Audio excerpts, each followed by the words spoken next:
why did no one tell me about how much effort it takes to eat healthy?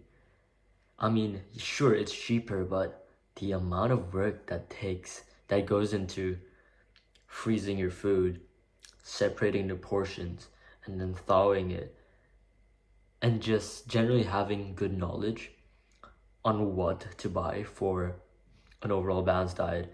So a complete micronutrient profile, good macronutrient intake, and complete caloric intake, and also a good caloric intake to go along with that. But I used to be part of the crowd that said just eat out all the time. Realistically, if you work an average minimum wage job and get about $20 an hour, and food basically costs, and going outside to eat costs around $30 for a full meal, so that includes drinks aside. I just thought, so I'm working about 1.5 hours to get this meal that is better prepared than I could have done, tastes probably much better than I would have cooked, and I don't have to wash the dishes.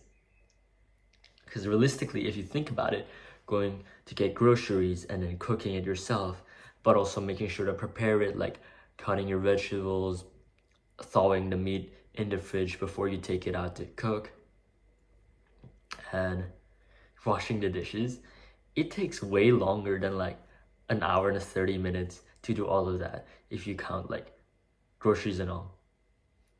But over time, I've kind of leaned away from that type of thinking because I realized when you have more control of what you eat, you're gonna feel better about yourself. It's also fun. You know, it's the little things in life. We are meant to be generalists. We're not meant to be specialists. When we outsource everything using our money and just work and do one thing for money, we're basically condensing every single thing that we do into one, which is financial acquisition, and then we use those financials to outsource everything we would have done. So if you used to work 4 hours a day to make this amount of money, and then you use the remaining 4 hours of the day to do your chores, to cook, to do groceries, and do whatnot, you're living basically the same life as someone who works like 8 hours a day, and they're making this much money, but instead of the 4 hours being used to do the groceries, do the cooking, to do the washing, those 4 hours are used for financial acquisition, which then outsources these things from like washing machines, dishwashers, private chefs, and basically everything else. So we're basically become less of generalists and become more specialists because we're outsourcing everything and spending more time on the acquisition of finances to outsource those things. And I think that's generally I think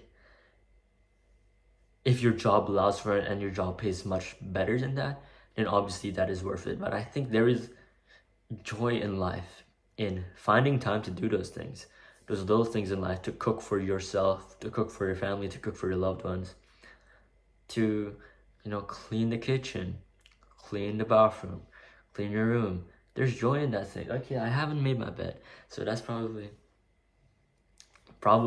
kind of hypocritical, but I just really think that there's joy in the little things, in doing the things that we've spent so much time worrying about not to do, about not wanting to do, and instead just try it. There's joy in doing stuff, like for real.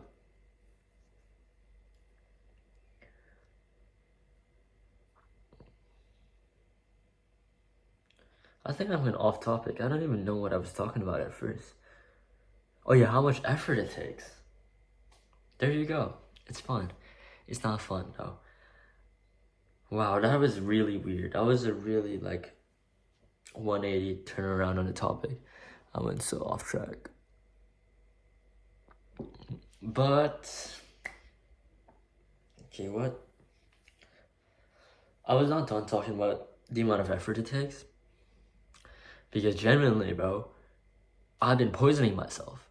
I did not know how food safety works.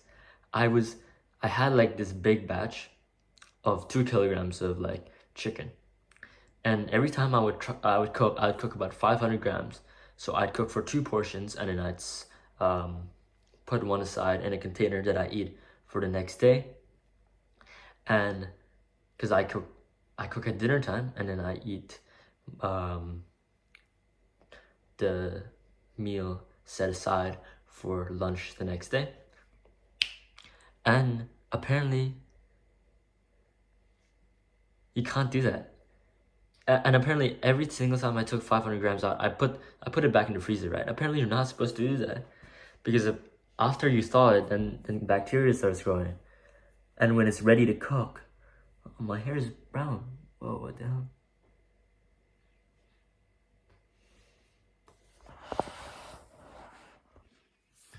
When it's ready to cook, okay, wait. When it's ready to cook, bacteria already has grown on it. And that's fine, because technically you're cooking the food and most of the bacteria dies.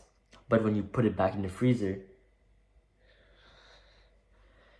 you're basically giving it multiple cycles over and over again to multiply and infect your food, which is not good. I've been kind of poisoning myself, so realize now when I buy meat, I gotta make sure to portion it before I freeze them. Probably ask the butcher, can you put it in 4 separate bags? Freeze them separately, thaw them separately. And I realized, wow, that is a lot of work. And this is not my most cohesive video. I didn't really go into this really having any particular topic that I really wanted to expand upon. There was just this one thought that I had, and it kind of jumbled up into another 3 or 4 random different thoughts. They kind of connected together, but I understand. It might have been all over the place. But yeah, even with frozen berries and frozen veggies, like I thought my freezer was too cold for a second, because every time I took my veggies and berries out, they were stuck together, bro. There's like crystal ice literally going through the whole bag. And I had to break them up with a spoon or smash them onto the counter for me to actually take those berries out and eat them. Got some wheat mix. Nope.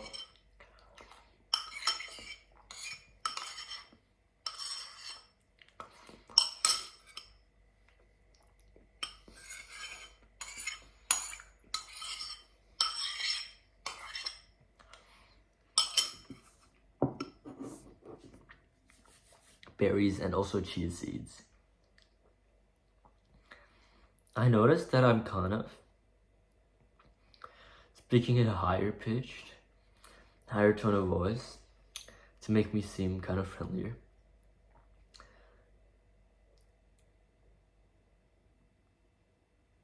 And it reminds me, who do I want to be?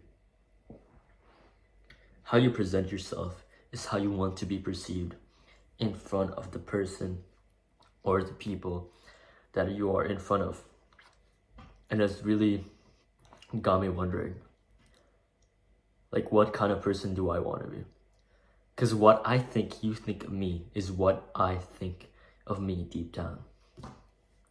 There's a saying that I don't really know what anyone else is thinking about me. I only have assumptions. I have what I think this person is thinking about me, which in its own is sort of self-reflecting. A lot of that has like implications on what you think about yourself, and it says more so about what you think of them than what they think of you, because what you think they think about you says more than what you think of them than what they actually think about you, because you never know. Because your language, everyone's language is different. The way people express emotions, the way people express gratitude, the way people express love is different. And there's so many undertones and layers to each person's way of expressivity that your way might be completely different to what someone else's way is. So you could be exhibiting the same behaviors as that guy, but that guy has the underlying thoughts behind it are completely different. For example, 10 is 5 plus 5 for you, but for him, he's also saying 10, but for him, he's thinking 3 plus 7. So it's really important to take a step back and not really put so much thought and so much worry into what you think other people think of you, because you will never know for sure. You will never know for sure. How did I get to this point? What was I talking about? Oh yeah, how I want people to perceive me is very good. It's a very good question.